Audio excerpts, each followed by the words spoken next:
E abramos a nossa Bíblia Sagrada na carta de Paulo aos Romanos, no capítulo 8.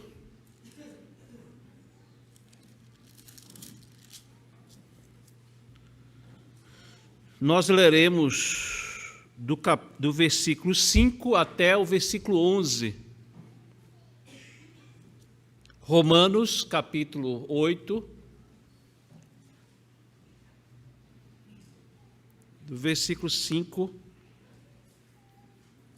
ao versículo 11. Diz assim a palavra de Deus: Os que vivem segundo a carne se inclinam para as coisas da carne, mas os que vivem segundo o Espírito se inclinam para as coisas do Espírito. Pois a inclinação da carne é morte, mas a do Espírito é vida e paz.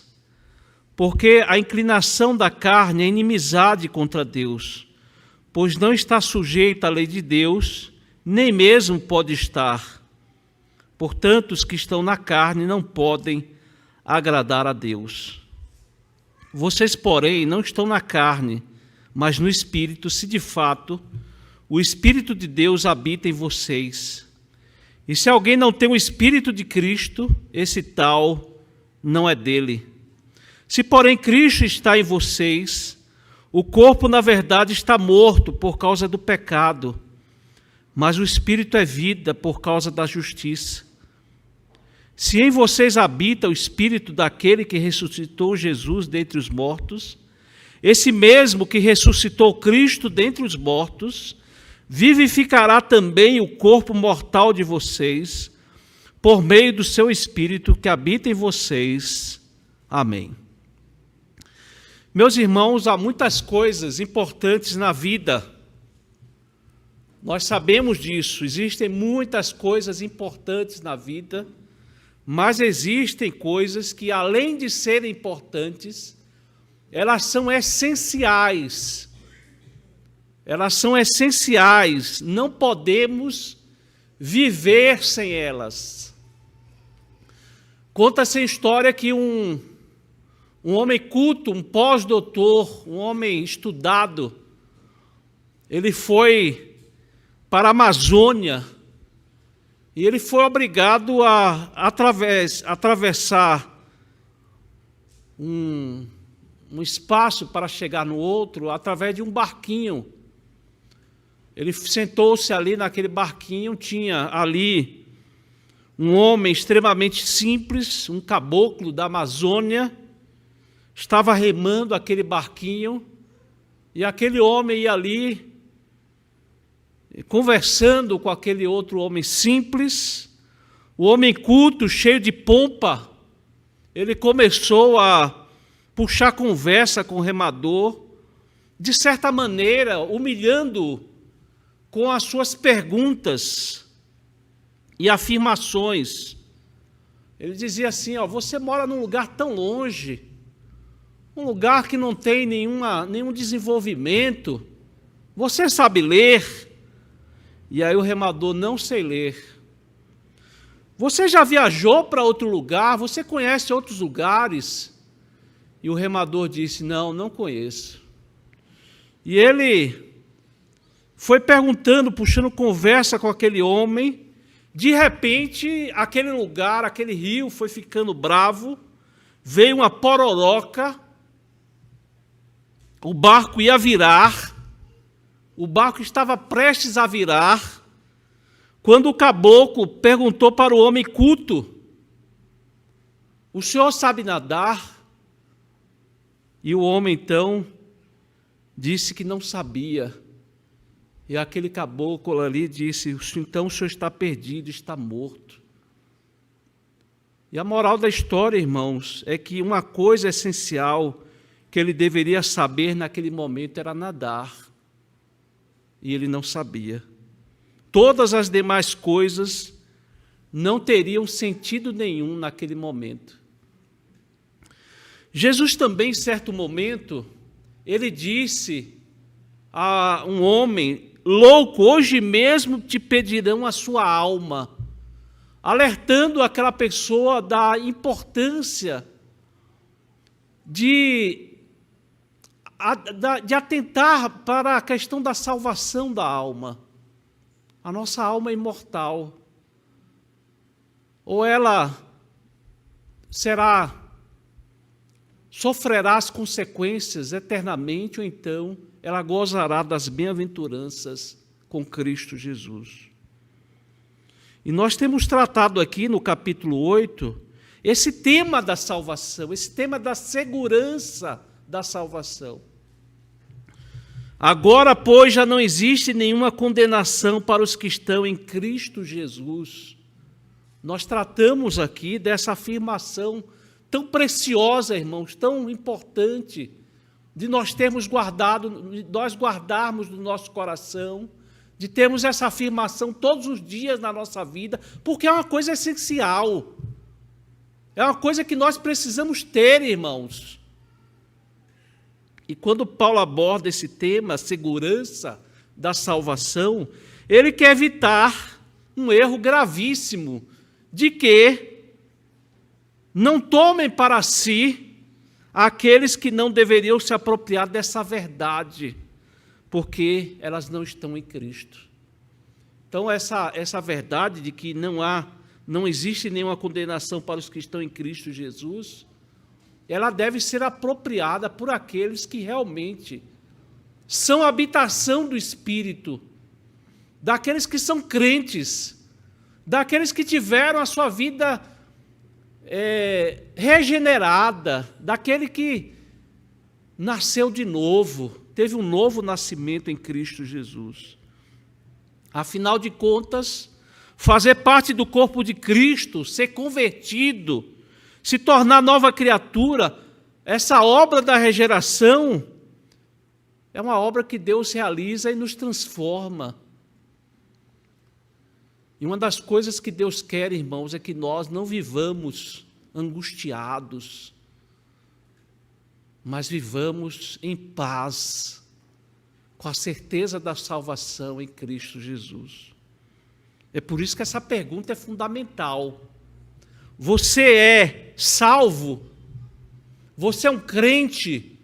Você é templo onde o Espírito Santo habita? Porque é uma questão essencial, fundamental, é ter a certeza de que fazemos parte desse grupo privilegiado, de agraciados, que foram amados por Deus, ou são amados por Deus redentivamente. Esse amor que salva, esse amor que redime, esse amor que regenera o coração. Portanto, Paulo, depois de abordar o tema da segurança da salvação, ele deseja agora mostrar quem é que pode ter essa certeza da salvação. Quem é que é verdadeiramente um crente em Cristo Jesus? Nos versículos que nós lemos, nós encontramos aqui o que caracteriza aquele que é crente e o que caracteriza aquele que não é crente, aquele que é realmente convertido e aquele que não é, aquele que, se o barco virar, ele está perdido, vai se afundar e já vai morrer. Vejam que no versículo 5 ele começa dizendo: aqueles que se inclinam à carne, mostrando que esses não são os crentes. No original aqui, irmãos, nós podemos ler literalmente: porque os que estão na carne, ou seja, os não crentes aqui são descritos como aqueles que estão na carne, estão sob a autoridade da carne, são escravos da carne. A carne no Novo Testamento ele tem um significado daquela natureza que nascemos, aquela natureza pecaminosa, corrompida, a natureza carnal, pecadora. E esse tipo de pessoa é descrita no versículo 5 como cogitam das coisas da carne. Ou seja, elas têm essa característica fundamental, elas têm uma preferência pelas coisas da carne. Diariamente vivem as coisas da carne, ele é inclinado, ele é voltado para as coisas da carne. E não necessariamente aqui, irmãos, está falando aqui de prostituição, lascívia, imoralidade. Aqui ele fala que essas pessoas estão distantes das coisas de Deus. Eles têm uma cultura carnal, secular, que não tem nada a ver com Deus. No versículo 6 ele diz: o penhor da carne é morte, ou seja, o resultado natural daquele que está morto nos seus delitos e pecados, daquele que não tem vida no seu coração porque não tem Deus, ele não tem prazer nas coisas de Deus, podem até manifestar extremamente ou externamente alguma coisa, no entanto, interiormente, não reage, não tem nenhuma inclinação espiritual. Vejam que no versículo 7 tem uma afirmação muito importante, irmãos, uma coisa muito simples, mas fundamental, que demonstra quem é crente e quem não é crente. É a questão da inimizade contra Deus. Vejam que no versículo 7 ele diz assim: porque a inclinação da carne é inimizade contra Deus. Ou seja, é aquela pessoa que só basta você falar alguma coisa a respeito de Deus, elas já ficam assim meio... Imagine você numa roda de familiares que não são crentes, ou pessoas que não são crentes, e de repente você diz assim: olha, eu gostaria de fazer uma oração aqui, agradecendo o alimento. Certamente, se essas pessoas não têm amizade com Deus, elas vão ficar meio estranhas, elas vão achar meio estranhas, elas não gostam dessas coisas, irmãos. Observe numa pessoa que se afasta da igreja, de Deus. Peça a ela para orar. Ela vai se sentir extremamente incomodada. Ela vai se sentir incomodada com isso, porque ela não tem amizade com Deus. As pessoas que estão distantes de Deus, elas refutam as coisas sobre Deus. Elas querem distância de Deus, irmãos. É por isso que quando elas olham para determinadas coisas que nós fazemos, um domingo como esse, um sol brilhando como esse, nós estamos aqui, na igreja, assentados, ouvindo a palavra. Por quê, irmãos? Vocês já perguntaram sobre isso? Por que há essa diferença? Existem pessoas que querem distância disso aqui, irmãos, porque elas não têm amizade com Deus. Isso é uma característica muito importante para nós observarmos quem é crente e quem não é. Vejo que há uma barreira, uma barreira entre daquelas pessoas que não têm Deus. Existe uma barreira com relação às coisas de Deus. A Bíblia diz: onde está o teu tesouro, ali está o teu coração. As pessoas não têm Deus como tesouro. Se alguém não deseja Deus, ela quer distância das coisas de Deus, é inimiga de Deus. Ela cria um Deus próprio e deixa um Deus verdadeiro de lado. Abomina as coisas de Deus.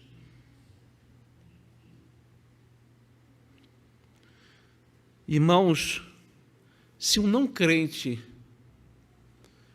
trouxer um dízimo aqui, uma oferta, Deus abomina isso. Porque ela não faz com o objetivo correto, com um coração grato, porque ela não conhece o Deus verdadeiro, Deus, o Senhor Criador dos céus e da terra. É interessante aqui, irmãos, que Paulo, no final do versículo 7, vai dizer: nem mesmo pode estar. Observe aí o que ele diz: porque a inclinação da carne é inimizade contra Deus, pois não está sujeita à lei de Deus, nem mesmo pode estar. Ela não tem condições de agradar a Deus, porque o novo nascimento ele acontece quando o Espírito Santo regenera o nosso coração. Ele transforma a nossa vida, fazendo-nos novas criaturas. E Paulo diz aqui que nem mesmo não podem ser amigas de Deus por elas mesmas. O homem não tem condições por ele mesmo de dizer assim, olha, a partir de hoje eu quero conhecer esse Deus de Israel, Deus, Pai de Jesus Cristo. O homem por si mesmo ele não tem condições de fazer isso, a não ser que o Espírito Santo mude o seu coração. Porque o homem natural, ele tem a natureza adâmica, de Adão, a natureza pecaminosa, a natureza que cogita as coisas da carne. Existem muitas pregações hoje que afirmam isso. Olha, aí põe uma música de fundo, e aí fica naquela insistência, levante a mão, como se coubesse a própria pessoa definir a sua vida espiritual.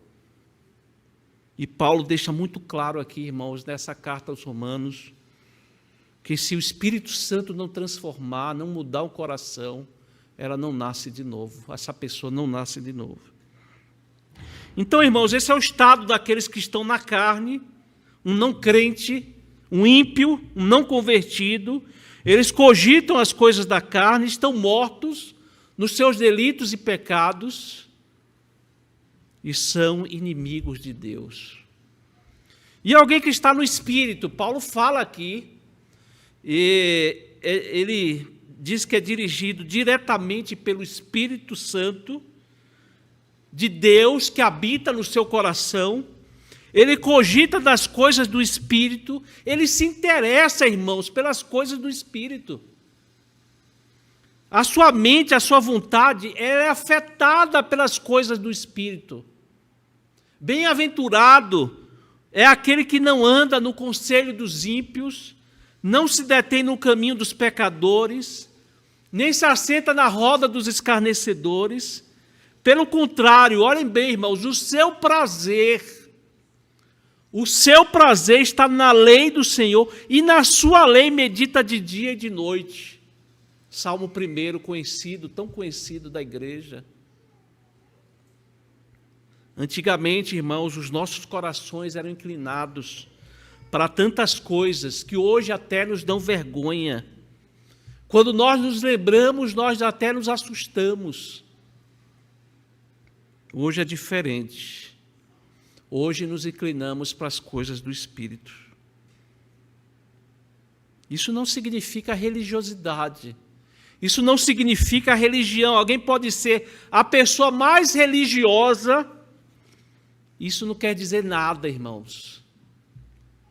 A bem da verdade, os considerados mais religiosos da época de Jesus foram exatamente esses que perseguiram a Cristo.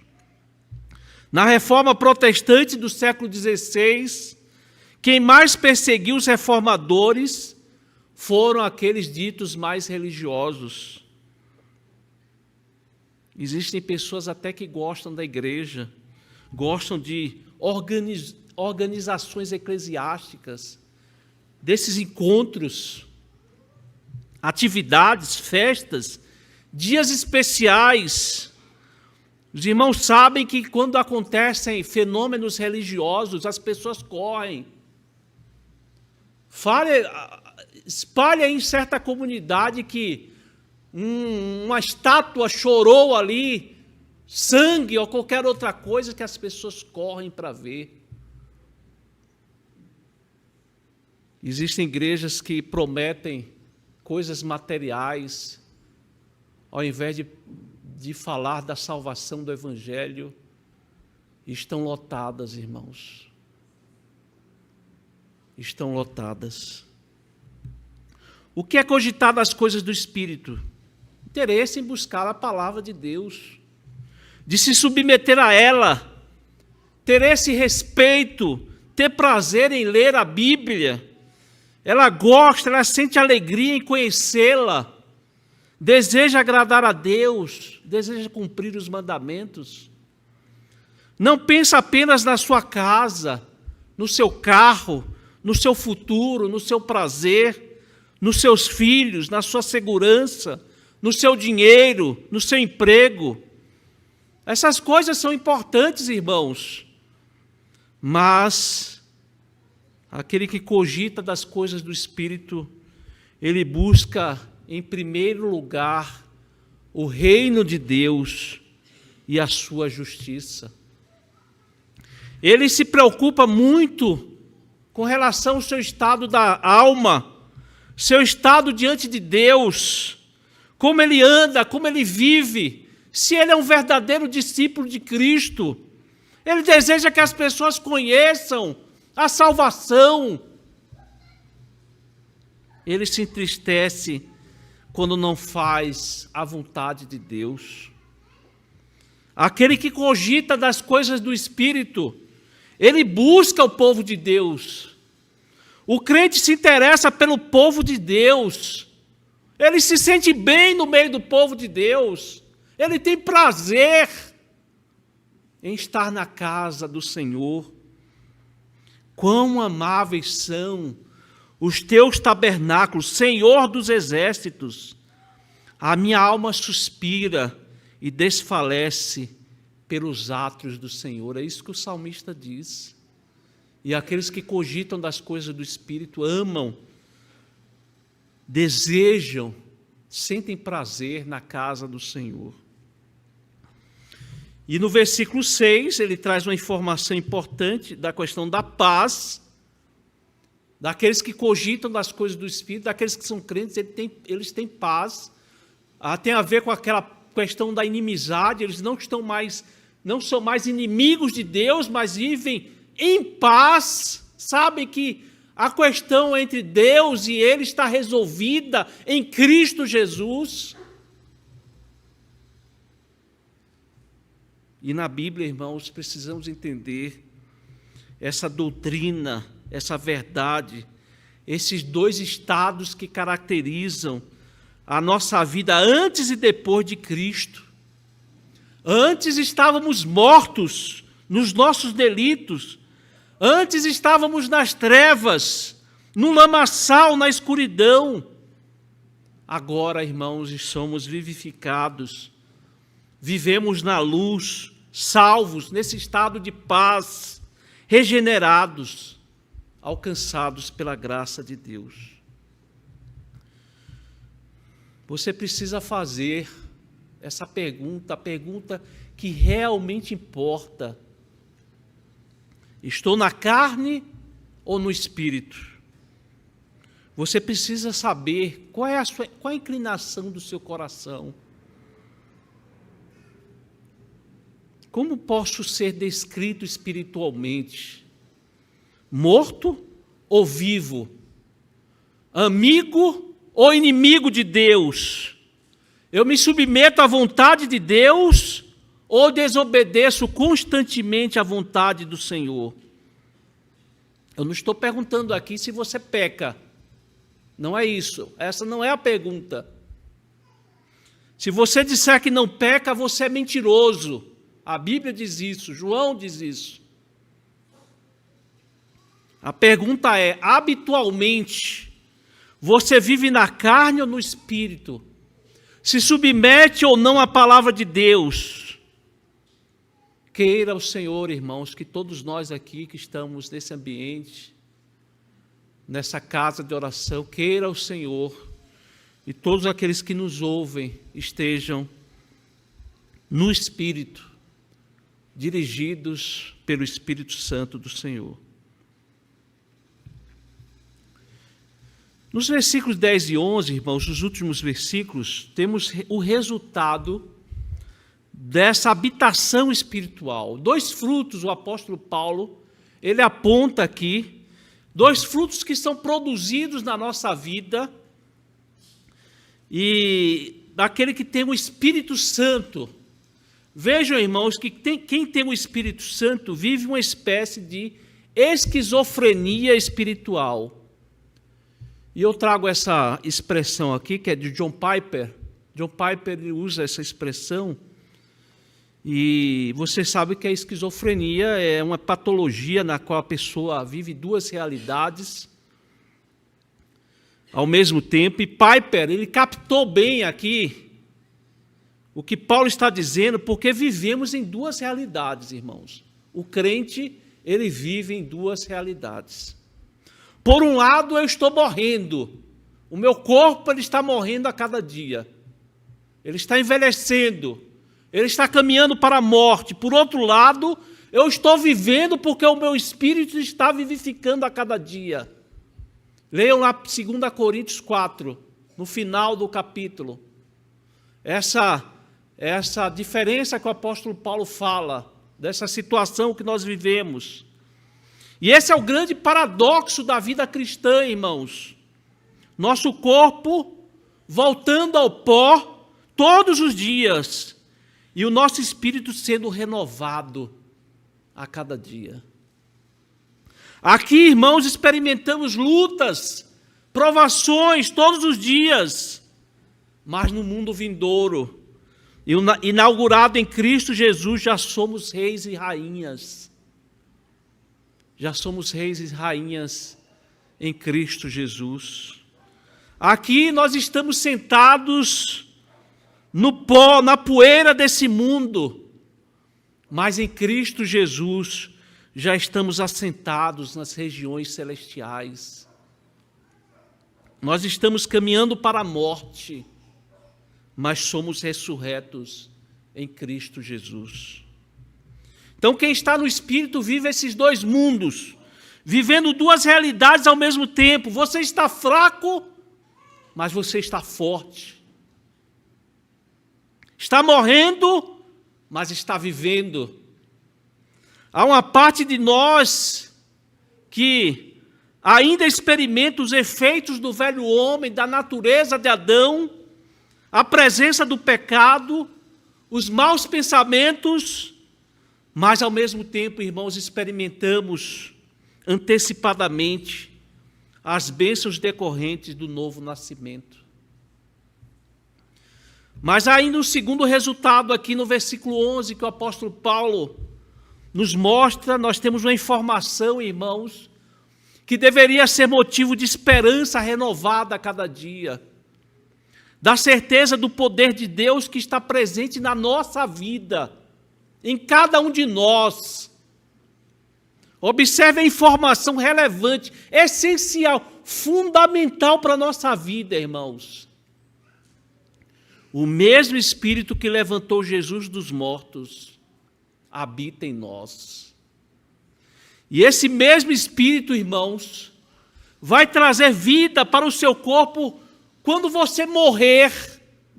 Há essa garantia, irmãos, há esse selo em nós que garante que quando Cristo voltar, em majestade e glória, nós seremos vivificados, ressurretos em Cristo Jesus. É isso que Paulo está dizendo aqui.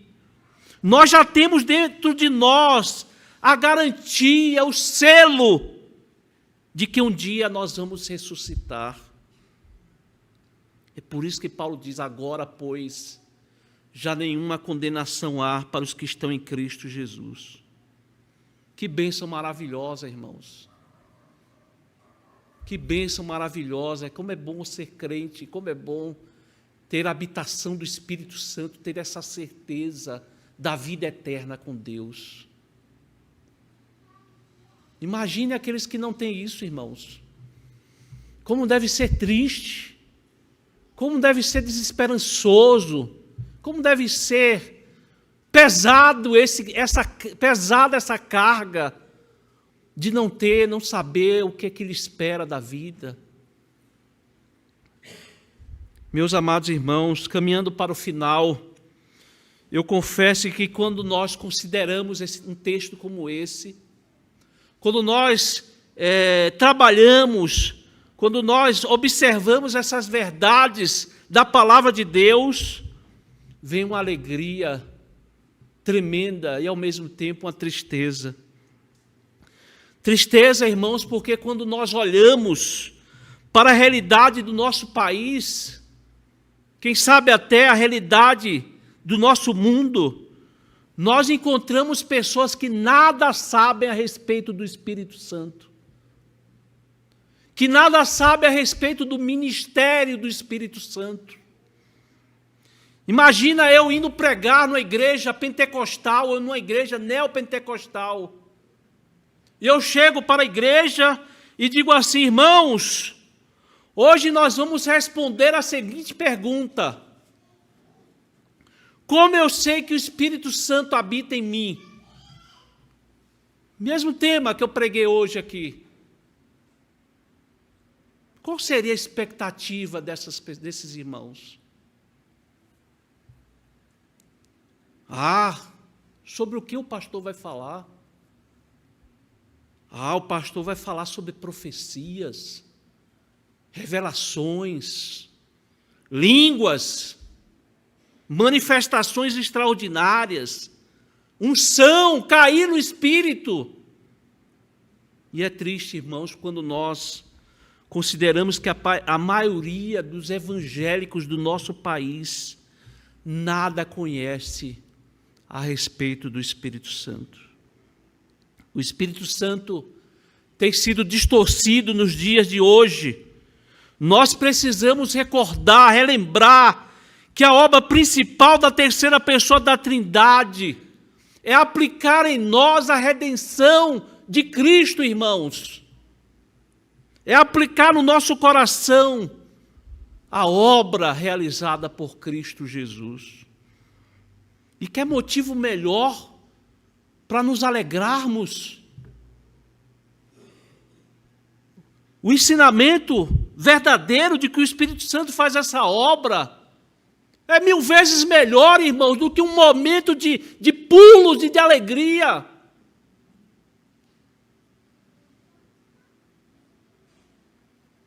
Vocês sabem que muitas pessoas, quando chegam na igreja, novas, desejando conhecer a igreja, a doutrina, desejando caminhar, muitas vezes procuram a nós, pastores. E muitas vezes ouvimos coisas curiosas de determinadas pessoas. Pessoas chegam para nós e dizem assim: pastor, eu quero conhecer a respeito do livro de Daniel, os seus mistérios. Quais serão as datas que estão ali naquele livro? Pastor, eu quero conhecer as revelações de Apocalipse. Eu tenho muito interesse nessas coisas, nesses mistérios. Irmãos, dificilmente as pessoas chegam e dizem simplesmente que querem ser discípulos de Cristo. As pessoas dificilmente chegam e dizem assim: olha, pastor, eu quero seguir a Cristo. Eu quero conhecer a sua palavra. Eu quero seguir os seus mandamentos. Mas ao invés disso, pessoas querem essas coisas deslumbrantes, extraordinárias. Pastor, eu quero conhecer as 4 feras do Apocalipse, os 4 monstros do Apocalipse. Infelizmente, irmãos, o interesse de muitos não é como ser discípulo de Cristo, como eu disse. Deseja amar a Cristo, desejar amar o próximo como Cristo amou, como Ele mesmo ama a si mesmo. Amar a Deus acima de todas as coisas e ao próximo como a Ele mesmo. E essas pessoas, irmãos, elas perdem o essencial, elas perdem o fundamental, aquilo que realmente importa. Nada, irmãos, encanta mais o nosso coração, a nossa vida, do que essas verdades aqui. É a certeza de termos sido alcançados pela graça de Deus. A certeza de que agora, pois, já não existe nenhuma condenação para nós que estamos em Cristo Jesus. Então, meu amado irmão, minha amada irmã, prossiga na sua caminhada cristã. Procure cada dia mais conhecer o Evangelho, a palavra de Deus. Viva uma vida em comunhão com o Senhor, em oração. querendo ouvir a sua palavra. Viva essa verdade no seu dia a dia, com simplicidade, com profundidade, com alegria, com paz. E viva esse amor grandioso que nós podemos conhecer de Deus através da sua palavra. Que Deus nos abençoe, irmãos. Que Deus nos abençoe. Amém.